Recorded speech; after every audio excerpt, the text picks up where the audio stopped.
I'm coming at you live on tape from Sydney, Ohio.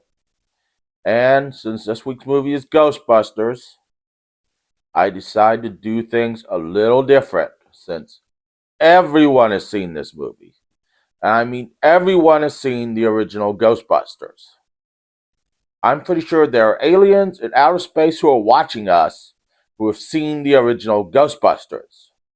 I'm pretty sure the ghost in my bedroom who likes my feet has seen the original Ghostbusters. I mean, he knows what a camera is. So I'm pretty sure it knows what it's seen the original Ghostbusters. So instead of me telling you about the movie, we are going to reenact the movie with puppets. I'm just fucking with you. No, I'm going to talk about facts about the movie. Yes, there is a song. There's always a song. It's about the Ghostbusters. Now, originally, when Dan Aykroyd wrote the script, he had John Belushi in mind for the role of Peter Venkman. We all know this. But John Belushi died during the writing of the script. So he called in Bill Murray, his old friend from Saturday Night Live. But the original script, you may not know, was supposed to take place in a future where there were multiple teams of Ghostbusters. Like there are multiple firemen teams throughout cities, and paramedics and police forces. And there were supposed to be multiple teams throughout the city, hence why they were in a firehouse.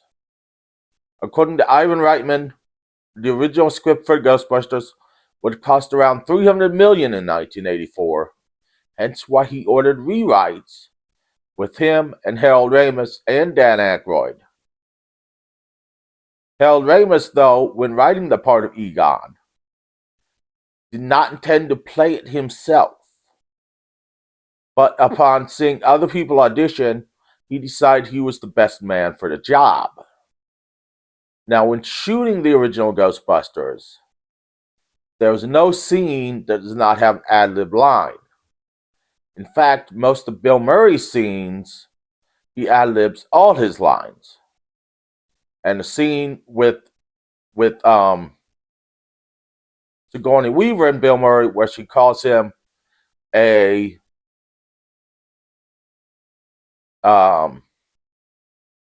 game show host, was an ad-lib line. In the original script, she was supposed to compare him to a used car salesman, but she instead ad-libbed the line comparing him to a game show host. And the scene in the apartment where Louis Tully, played by Rick Moranis, is in the party and is talking about how much money he saved on everything, and is talking to the clients. That was one continuous shot, and Rick Moranis ad-libbed all those lines.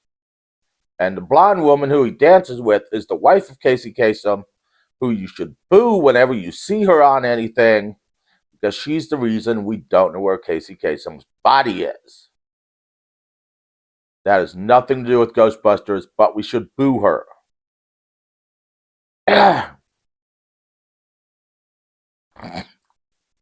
Now, originally, Eddie Murphy was supposed to be in the cast as Winston Zeddemore, and the part was going to be bigger, and he was going to join more at the beginning. But when Eddie Murphy dropped out to film Beverly Hills Cop, the part was reduced. And the reason that Ernie Hudson originally signed on was because of the much larger part, and he took a smaller salary because of it. But when the part was reduced, when he got there to film, he has kind of a love-hate relationship with the movie because he feels he was kind of just there in the first one and regrets it not being a bigger part. Also, when he's being interviewed for the job, it originally started with him listing his qualifications of being an Army officer and a paramedic, and then now working as a construction worker. But they thought it was funnier with Janine just starting out asking the questions.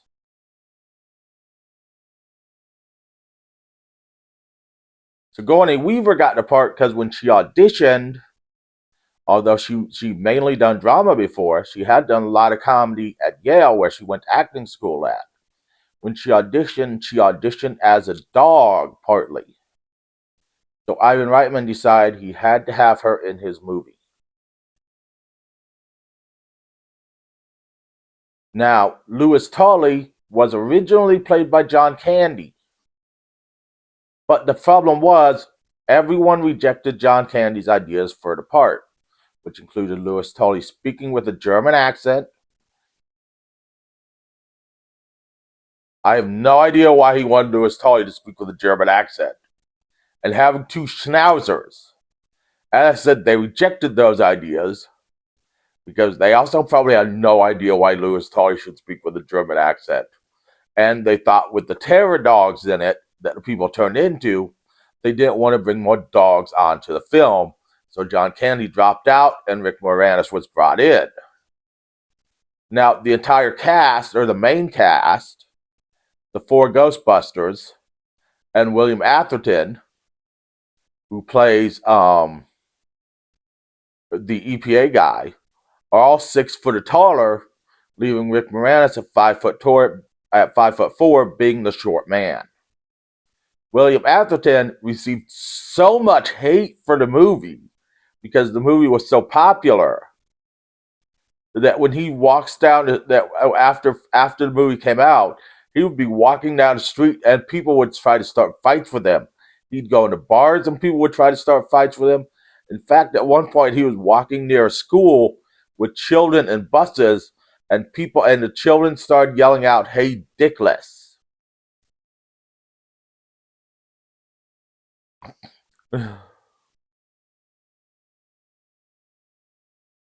These are just some of the weird facts about this movie.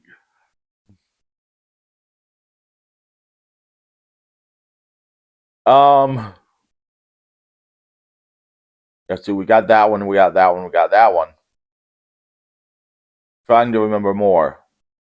The Stay Puft Marshmallow Man, according to that scene was filmed almost entirely in the script when he comes, except for they originally wanted him to rise out of the water near the Statue of Liberty, but that proved too costly and too hard to shoot. There were originally 3 Stay Puft Marshmallow Men suits made for the movie, costing about $20,000 apiece. All were destroyed during filming. Now, as I said, it was filmed almost entirely according to the script, except for the ending. They did not have an ending for the Stay Puft Marshmallow Man attacking the building. But someone mentioned not crossing the streams earlier, so they were throwing around the ideas, so they decided to cross the streams.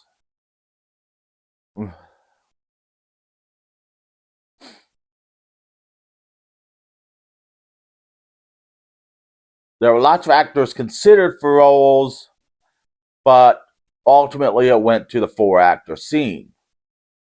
When they're shooting in the prison scene, they're shooting in an actual haunted prison. And the rolls of film actually got scratched up, and the crew were happy that enough survived. They did not have to go back and shoot in the haunted prison. Now, the scene where Ray gets a blowjob from a ghost in a dream, that was originally going to be extended and was going to see the Ghostbusters go to a fort and spend the night.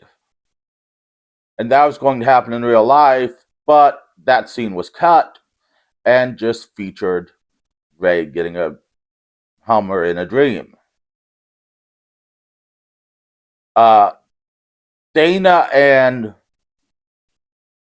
Lewis's building actually exists in Central Park West.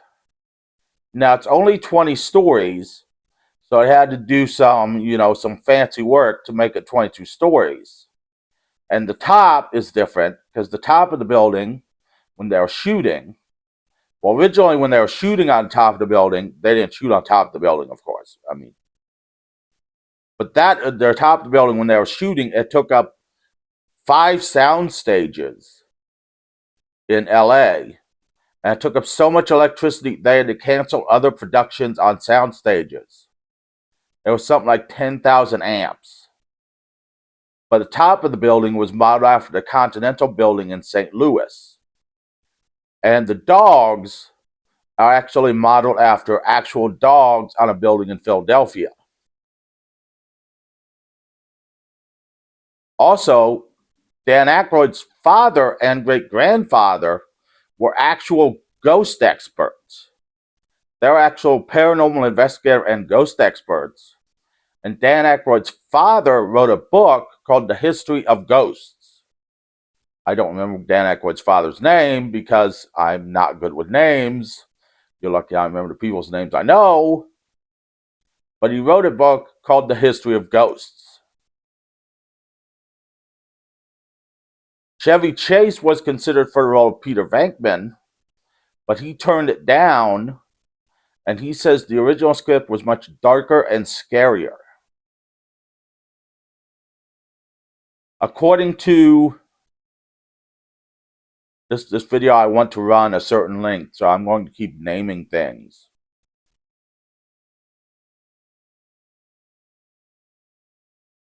Now, the test that Peter is running on the two people at the beginning is an actual test that scientists ran at one point. Well, it's a mixture combination of two tests, really. The psychic test is an actual test someone ran at some point, and one person got the correct answer to all 25 cards. You show them the back 25 cards, and they try to guess what the symbol is. And some person got all 25 cards, but it's never been duplicated. The shocking is another test, which was tested to see if people would give each other increasingly large shocks to see if people would follow authority. So I kind of combined the two to make up Peter Venkman. Now, on the test of the 25 cards, there is no figure 8. There was just the 5, the star, the circle, the square, the wavy lines, and the triangle, I think. I don't know. You see all 5 in the movie. Now, when Peter goes into Dana's apartment and is squeezing the thing, that was actually Bill Murray's favorite prop they brought him for the movie. And he decided to use it there. And it's actually a tester for gas leaks and low oxygen level. I don't know why the Ghostbusters were using it. Now, I've also done some research on what the hell is on top of the Ghostbusters car. Now, originally they got 2 cars, the 1956 something or others, I can't remember. I think they're Cadillacs. One was the original car that was not done up, and one was the car that was finished and looked like the Ghostbusters car. And the car that was finished actually broke down in Ghostbusters 2 when they were smoking and stuff. It broke down on the Brooklyn Bridge, and it had to be towed, and they got a fine for it. But anyways, so I looked up what was actually on top of the Ghostbusters car. Now, according to the script, we don't know. It just says technical gadgets. According to one novel, it just says antenna and array of technical gadgets. According to another novel, it just says antenna and technical gadgets. But according to an 85-86 technical manual of the car, there is a fuel, there is something to preserve the fuel mileage. There is a PKE meter that will read up to 12 blocks. There is a pollution thing that keeps down the pollution of the car. And there's something else, but I don't remember what. And there's something else, but I don't remember what it is. And according to Dan Aykroyd on a Blu-ray, there's something to disperse muona levels. I hope I pronounced that right. because decayed muona is used in the traps, which might also be the yellow stuff on their suits. So to disperse muona levels on in and around the Ghostbusters. Now I could give you a bunch more facts, but I don't want to be here all day. And I want to get to a song, because this video is going like 16 minutes so far, and it's long. So we're going to get to the song.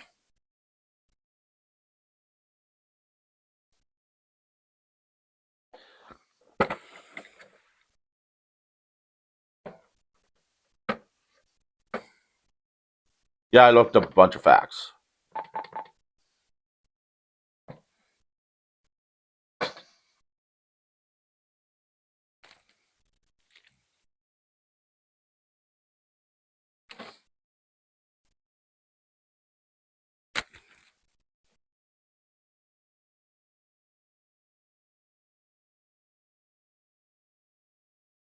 When the ghosts attack, they fire back. They use proton packs and traps. Catch the ghosts like rats. Nothing's too scary or too hairy. They're the ones you gotta call. They're the Ghostbusters. Taking ghosts off the street. Ghostbusters. Happen to meet a ghost or specter or ghoul? Don't be a fool. Just give them a call. The Ghostbusters. They work from the firehouse where they live. They give discounts for your first ghost and have balloons for your kids. If something's too scary, just give them a shout. Don't be afraid and sit there and pout. They're trained professionals in busting ghosts. They've even busted a painting with a host. Dang, the page don't want to turn. They're the Ghostbusters, taking ghosts off the street. Ghostbusters, if you happen to meet a ghost or specter or ghoul, don't be a fool, just give them a call. The Ghostbusters. Ghosts don't... Where am I? Ghosts don't stand a chance when they meet this team of PhDs of the paranormal and freak. They try to run, but they can't hide, because the Ghostbusters just put them on the tank on the inside. They're the Ghostbusters, taking ghosts off the street. Ghostbusters, if you happen to meet a ghost or specter or ghoul, don't be a fool, just give them a call. The Ghostbusters.